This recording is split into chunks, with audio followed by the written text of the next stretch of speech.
The Wicked Couture look in Descendants 2 is edgy and chic, but wouldn't it be fun to take it a step further and see what would happen if their looks were updated to reflect present fashion trends? Take a look.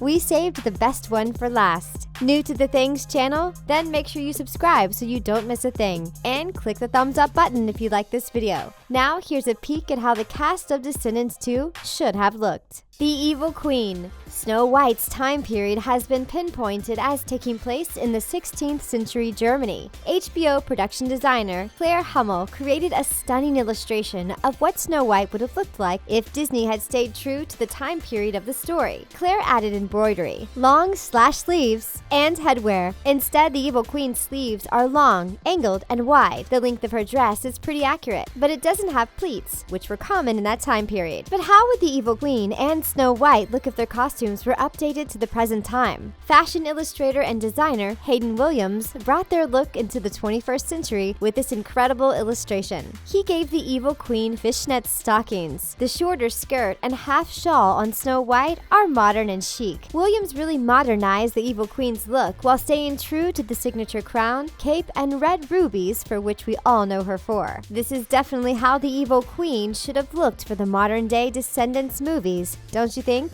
Evie. Evie's costume was designed with the same blue from her mother's costume. Signature ruby red heart details and gold accents. The costume designer Saun updated Evie's look by adding leather with a ton of zippers, gold, jeweled boots, and distressed leggings. This is a pretty big departure from her mother's 16th century German style. Can you picture Evie in old German headwear? The long blue hair is definitely a better choice. Evie did rock an off-the-shoulder full-length dress with a cotillion, and it was gorgeous. She kept a touch of leather with her red gloves, showing that you can take the girl out of the aisle, but you can't take the aisle out of the girl. We found some of the original sketches from Descendants costume designer Saun. One of the sketches shows Evie in a look that never made it into the film, and we think it should have. We love the short cape that comes together in the back to join a heart with the crown on top. This evilicious outfit should have been made into this villain's kid wardrobe without a doubt. Cruella de Vil. In Disney's animated movie 101 Dalmatians, Cruella de Vil says she worships furs. It's hard to talk fashion without discussing Cruella's love for her fur coats. Her story takes place in the late 1950s, early 1960s. We checked it out, and big fluffy fur coats were a total thing back in that time period. What we didn't find any pictures of were the two-toned black and white hair, which is kind of Cruella's thing. But what if Cruella's look was updated to today's fashions? Vogue Russia has your answer. In these fabulous fashion pics, Cruella is drop-dead gorgeous in modern-day black and white fur pieces, fierce red strappy heels, high-slit skirts, leather pants, long white locks with a black streak, and a viciously long cigarette holder. This look can slay puppies as well as fashion fans all day. Seriously, we know she hates puppies, but we can't help but love this look. The actress in Descendants could totally pull this off and look amazing.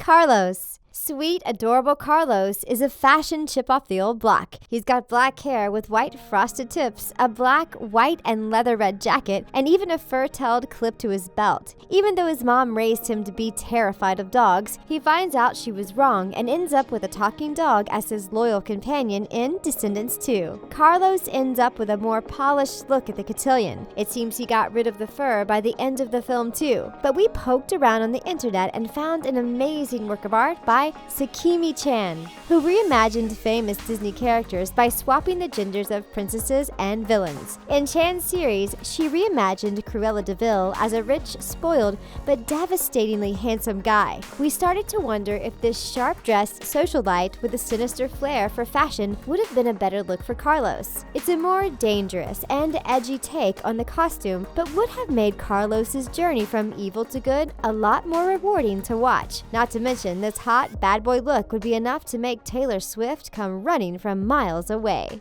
Jafar. Jafar is known as the royal vizier of Agrabah. Now opinions of the time period for the story of Aladdin varies. One artist who goes by the handle WICKFIELD depicted Jafar in what she claims to be a historically accurate version of the animated character. In WICKFIELD's fan art, she was able to make Jafar into an intense, very serious nobleman with a parrot and a cobra staff. This guy looks a lot more intimidating than the Jafar in the Descendants films. While this could be more historically accurate, we couldn't help but wonder what would happen if we updated Jafar's look. Pyung86 on DeviantArt did it for us. This version of Jafar definitely elevates his game. He would be much more persuasive with this subtle, polished look, don't you think? If he's living in the modern world, he should really ditch the robe and upgrade to a sharp blazer and some skinny jeans. Seriously, we know the villains are trapped on the Isle, but they don't have to stay trapped in the 9th or 13th century, right? Jay. This brings us to Jafar's son, Jay. Okay, we are just realizing how much leather the villain kids wear. It's probably a way to capture the edginess from the Isle and set them apart from the kids at Auradon Prep. But what if Jay dressed a little differently? You know, with less leather and more free-flowing fabric. We are loving this look put together by fashion illustrator Darren J. We know this is a drawing of Aladdin and Jasmine, but we love the updated look and thought the costume designer for Descendants 2 could use it for inspiration. Jay wears deep reds and gold colors in his wardrobe. His look is stylish and pretty modern. But what if he gave into his evil side and became more like his dad? Then he may wind up looking more like this illustration penned by AYESHA Islam. It would be a bit more difficult to fence in these clothes, but he would totally stand out at the cotillion in this ensemble. Come to think of it, he's cool in what he's wearing. We wonder if there will be as much leather in Descendants 3. Ursula. Technically, all we've seen of Ursula is one angry tentacle, but we hope we are going to see more of her in Descendants 3. In The Little Mermaid, Ursula is an intimidating sea witch who stole Ariel's voice to try to take over the kingdom. She is known for her white hair, black tentacles, and turquoise eyeshadow. An artist who goes by Kiora on DeviantArt created a piece that was more historically accurate to the time in which The Little Mermaid is set. In her amazing creation, she showed Ursula in her human form. You can see the glowing seashell, which contains Ariel's voice, tied around her waist. The dress she is wearing is more indicative of the period, which is referred to as the waste and extravagance period. So what can we expect Ursula to look like if she appears in Descendants 3? We look to Hayden Williams again to get his take. He turned the sea witch into a sea goddess in his illustrations. Also, we are going crazy for the look that fashion illustrator ARMAND MEHIDRI came up with. Those conch shell earrings are fabulous. Uma. With all this speculation about Ursula, we thought it's best to check out Uma's outfit. Costume designer Kara Saun said she had a lot of fun creating Uma and her crew's look. She said director Kenny Ortega wanted Uma to look like she had been dragged on the bottom of the ocean floor. Uma's got enough trinkets on her to make Ariel go back to full hoarding mode for those gadgets and gizmos of plenty. Kara took the detail of Ursula's turquoise eyeshadow and used it as inspiration for Uma's look. The result is wicked cool turquoise braids that are reminiscent of her mom's tentacles. We'll admit, Uma cleans up nice for the cotillion, a little too nice. She's the villain of the story. We would have loved to see her in something like this artist's version of a sea witch. Mando776 captioned this piece, saying this was his version of the Broadway version of Ursula, the sea witch. If Ursula comes back in Descendants 3, she should look like this. And Uma should take all the fashion lessons she can get from her stylish mama. Maleficent.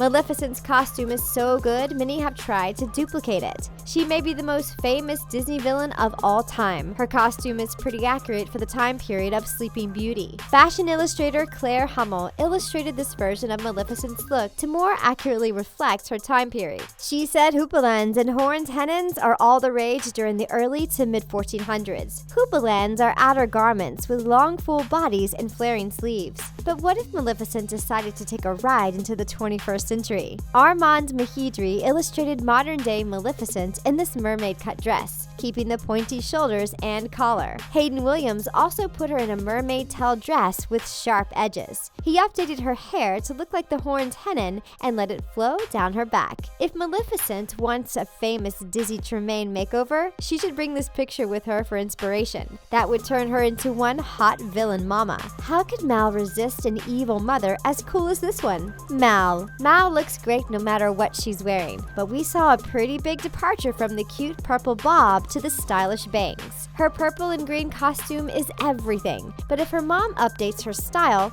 Mal should too. So how could we possibly improve this look? Can you imagine Mal with horns like her mom? We feel like all the leather is a bit overkill. If Mal wanted to go a bit softer, she could rock some steampunk couture in the next Villain Kids party. story. All we know is, for the last 2 movies, Mal has been finding herself. So, if the 3rd movie is anything like the first 2, Mal's going to need a new look. Maybe when she finds out who her dad is, his look will have an influence on her style. From fans' speculations on who her dad is, she could have style influences from Hades, Mordu, or even Smee from Peter Pan. Let's hope she doesn't let Smee influence her fashion sense too much. And that's how the cast of Descendants 2 should have looked. We'll see you next time on The Things. Thanks for watching.